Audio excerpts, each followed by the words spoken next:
I'm 75 years old, and for most of my life, I told myself I was cautious, responsible, practical, level-headed. That's what I believed. That's what I told other people. But if I'm honest with you, truly honest, I wasn't cautious. I was afraid. Afraid in small, quiet ways that didn't look dramatic from the outside. Afraid in ways that society actually rewards. Afraid to change careers when I knew deep down I was miserable. Afraid to leave a relationship that slowly drained the light out of me. Afraid to move to a new city when my heart ached for something different. Afraid to start over. So I stayed. I stayed in a job I disliked for 32 years because it was stable. Every Sunday evening, I felt that familiar heaviness in my chest, the kind that starts around dinner time and grows louder as the sun sets. But I told myself, this is adulthood. I told myself, not everyone loves their job. I told myself, security matters more than passion. And maybe security does matter, but fear had convinced me that security was the only thing that mattered. I stayed in friendships that exhausted me because I didn't want conflict. I laughed at jokes that hurt me. I agreed with opinions I didn't believe in. I shrank parts of myself to make other people comfortable. Why? Because I was afraid of being disliked, afraid of confrontation, afraid of being alone.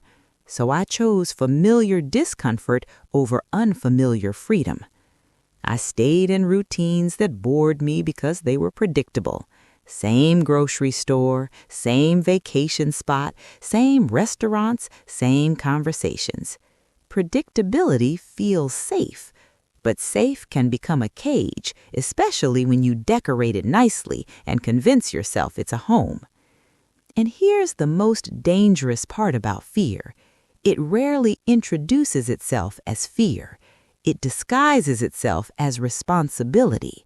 You call it being practical. You call it being mature. You call it thinking long term. You call it playing it safe. But safe from what? Failure? Embarrassment? Judgment? Most of my decisions weren't guided by what I wanted. They were guided by what I was trying to avoid. Avoid disappointment, avoid risk, avoid criticism, avoid uncertainty. And avoidance can shape an entire life without you realizing it. At 68, after my husband passed away, I found myself alone in a house that never truly felt like home. It was quiet in a way that was almost loud.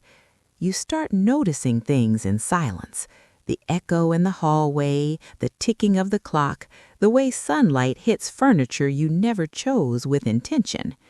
One evening I was sitting at the kitchen table and I had a thought that made my stomach turn. Had I ever actually chosen my life? Or had I simply chosen the safest option every time? There's a difference. Choosing your life means accepting risk. Avoiding risk means letting fear decide for you. And fear is a terrible architect. It builds small rooms, low ceilings, narrow windows. The regret I carry today isn't about the times I tried and failed. I don't regret applying for a promotion and not getting it. I don't regret the small business idea that didn't work. I don't regret the arguments where I finally spoke my truth. Failure is painful, yes, but it's alive. What I regret are the blank spaces, the painting classes I never took because I thought I'm not talented enough, the country I never visited because I thought maybe next year, the conversation I avoided because I didn't want things to become uncomfortable, the love I didn't pursue because I was afraid it wouldn't last. Fear doesn't slam doors dramatically. It quietly convinces you not to open them, year after year, decision after decision, until one day you wake up and realize your world has become very small. Fear shrinks your world quietly, so quietly you don't notice the walls moving in. You stop meeting new people. You stop trying new things. You stop asking big questions. You start telling yourself, this is enough. But deep down, there's a whisper. This isn't all you wanted. Young people often tell me, I'll take risks later. I'll be brave when I'm more stable. I'll chase my dream once I have more savings. I'll leave if it gets worse. I understand that thinking. I lived that thinking. But here's what no one tells you. Bravery is a muscle. If you don't use it, it weakens. Every time you silence your voice, it becomes harder to speak. Every time you ignore your desire, it becomes easier to ignore it again. Every time you choose comfort over growth, comfort becomes addictive. You don't wake up at 70 suddenly courageous. Courage doesn't magically appear with gray hair. You wake up wishing you had practiced it.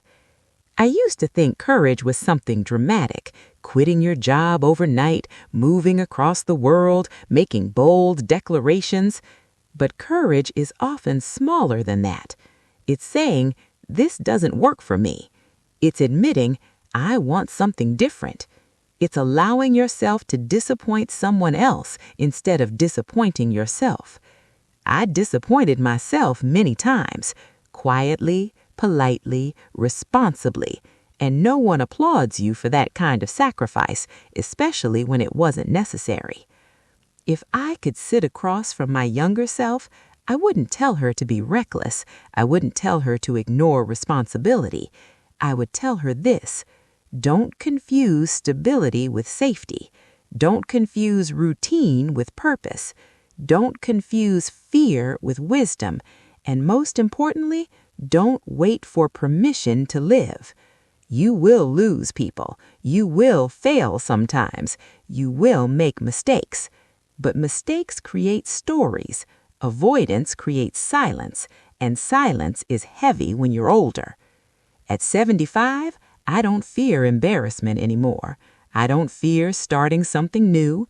In fact, I recently signed up for a beginner's art class.